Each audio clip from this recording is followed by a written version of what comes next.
I després de veure aquesta producció de l'Esbart Ciutat Comtal, amb la vida de Santa Eulàlia, el que fem és venir fins aquí, a la plaça Sant Jaume, epicentre de la ciutat de Barcelona, l'Ajuntament, plaça Sant Jaume, i aquí s'han retrobat Seguici Festiu de Barcelona i el Seguici Festiu de Manresa, que és el convidat aquest any a aquests intercanvis que fan els barcelonins.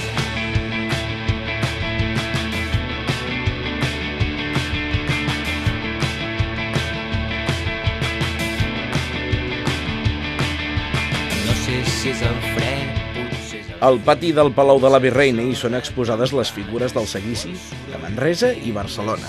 Des de fa 3 anys, la ciutat de Barcelona convida seguicis d'altres ciutats catalanes a les festes de Santa Eulàlia. Els primers convidats van ser els seguicis de la ciutat de Reus i de la vila de Cardona. Enguany és Manresa, que té 12 grans blocs d'elements festius que segueixen uns determinats protocols a la seva festa, i en aquest cas, doncs, la festa de Santa Eulàlia sempre s'adapta a les circumstàncies particulars de cada seguici que ens visita. I per tant tenim el grup de geganters, que són els gegants de la ciutat, la Pubilla i l'Hereu, els gegantons, l'Àliga i el Lleó, que van per una banda, i després tots els grups de foc, de la mostra de focs de Manresa, que també faran la seva pròpia actuació.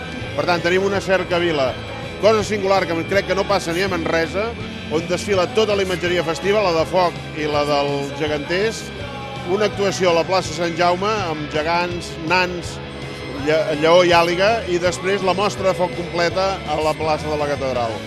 Els seguicis surten del Palau de la Virreina amb el mateix ritual que sempre s'ha fet per Santa Eulàlia. Les portes del Palau es tanquen i a la Rambla es crea l'expectació. A les 5 en punt s'obren les portes.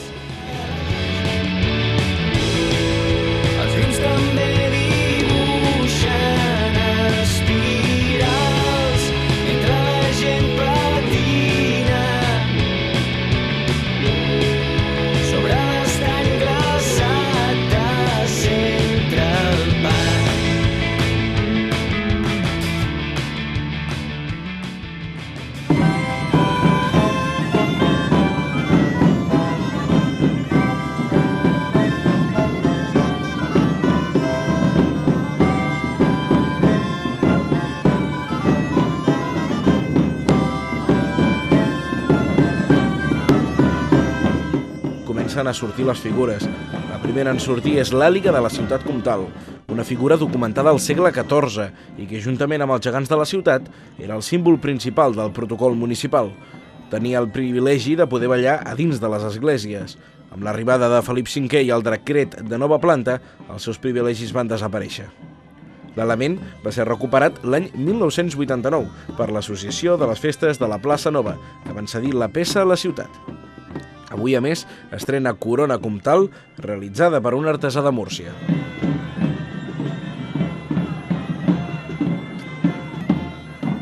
L'altra àliga del seguici és la de Manresa, una figura poc habitual, construïda amb fusta també documentada i que van recuperar els geganters manresans. Bé, aquesta àliga es va construir el 1992, és nova, diguem-ne, ambientada a l'àliga antiga, que data del 1300, el que passa és que no es tenien dibuixos concrets de com era, com deixava de ser, sinó simplement els materials que s'havien empleat, però en aquest cas, quan es va tornar a recuperar l'àliga del 1992, es va creure oportú de fer-la amb talla de fusta, i possiblement és l'única àliga de Catalunya que és amb talla de fusta, amb 80 quilos. El seguici complet de Manresa és el primer cop que surt sencer fora de la capital del Bages i aquest és un honor que ha tingut la ciutat de Barcelona.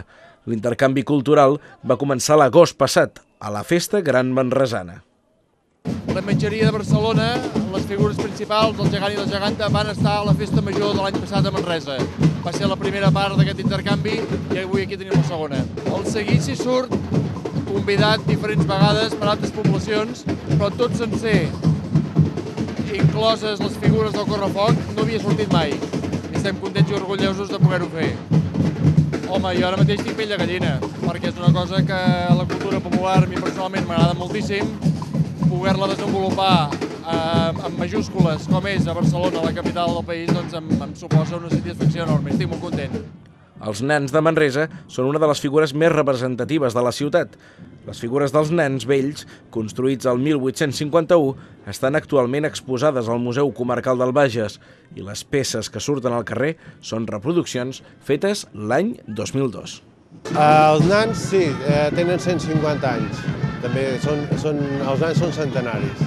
Tenen una característica especial, són diferents del que són els capgrossos, perquè els nans es miren per la part de dalt, diguem-ne, al front, que tenen per poder veure.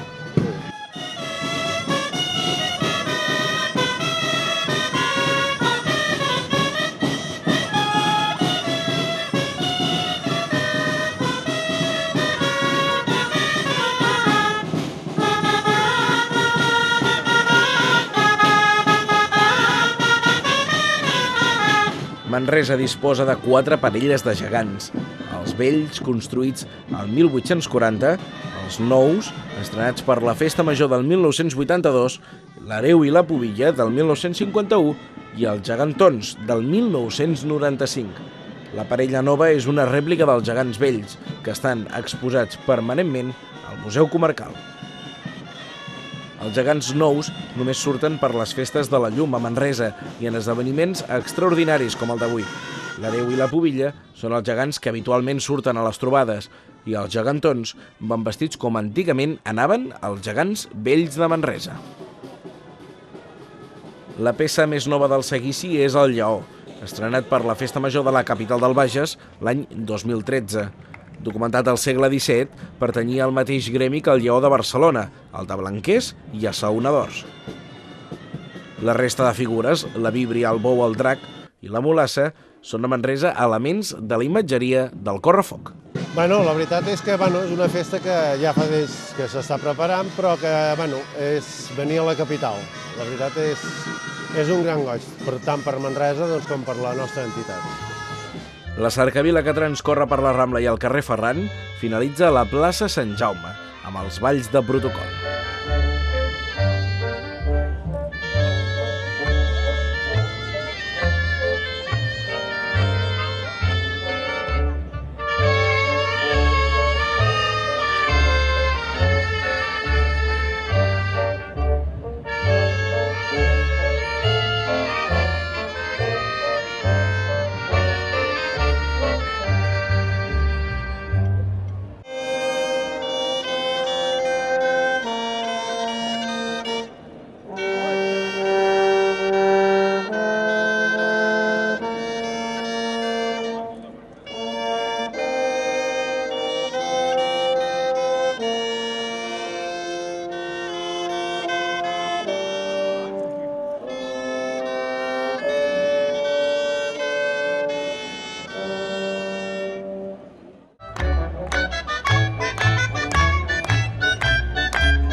I ara que han acabat els balls de lluïment aquí a la plaça Sant Jaume dels dos seguicis, del de Barcelona i del de Manresa, el que fem és esperar que es faci fosc perquè faran una mostra de què és el correfoc de Manresa, un correfoc especial que per una vegada es trasllada fins a la capital catalana, fins a Barcelona.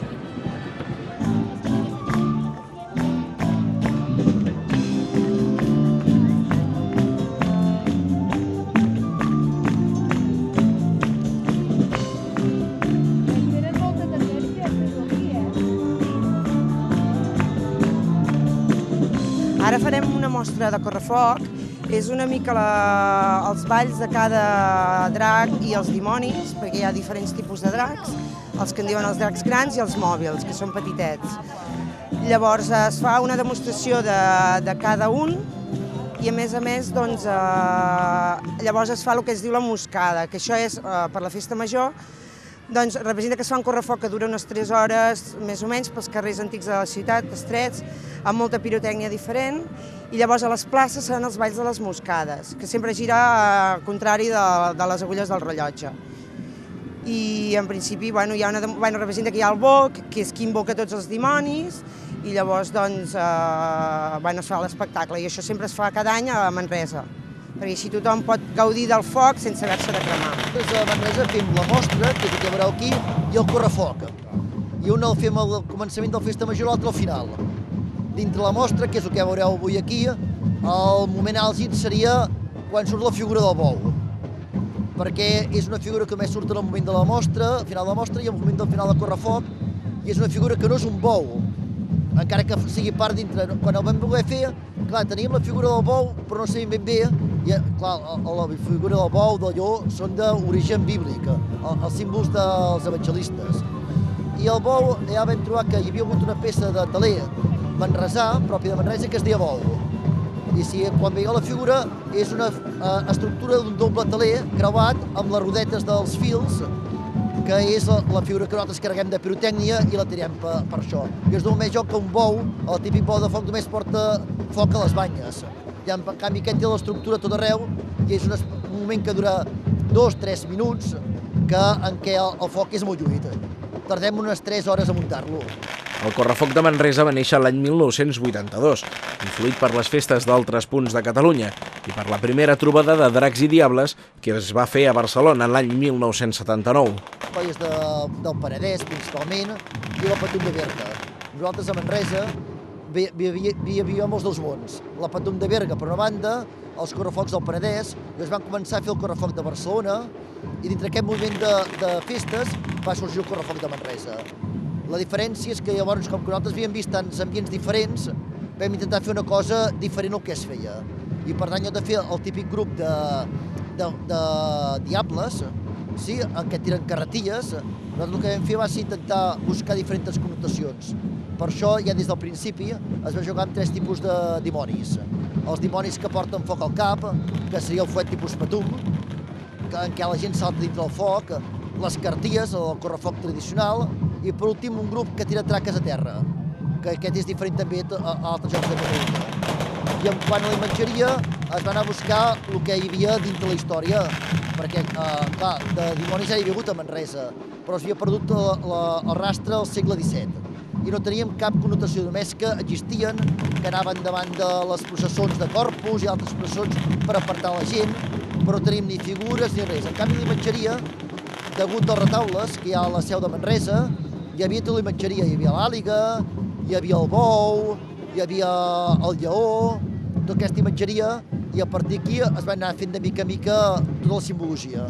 El correfoc i la mostra tenen música pròpia, composada per Lluís Toren.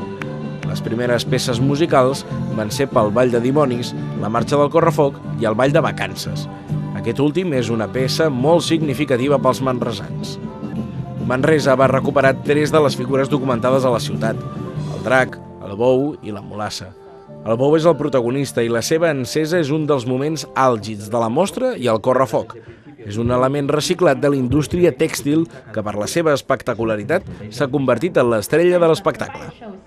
El bou. El bou és una figura que ve a ser una mica una part d'un teler i com que Manresa era una part, era molt textil,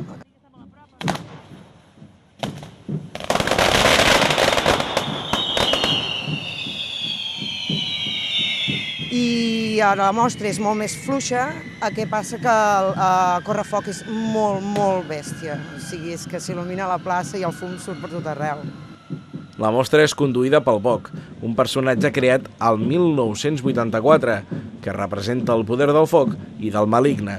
És el responsable de presentar els diferents balls i figures de nova creació, com el nas de sutja o el coll llarg, que són dracs lleugers de roba i coll mòbil. Els altres protagonistes són els 3 tipus de dimonis: els moixugans, vestits amb màscares en forma d'ocell, els capgirells, amb màscara i vestits mig dona, mig monstres, i també els fogueres, amb fuets de foc a les banyes.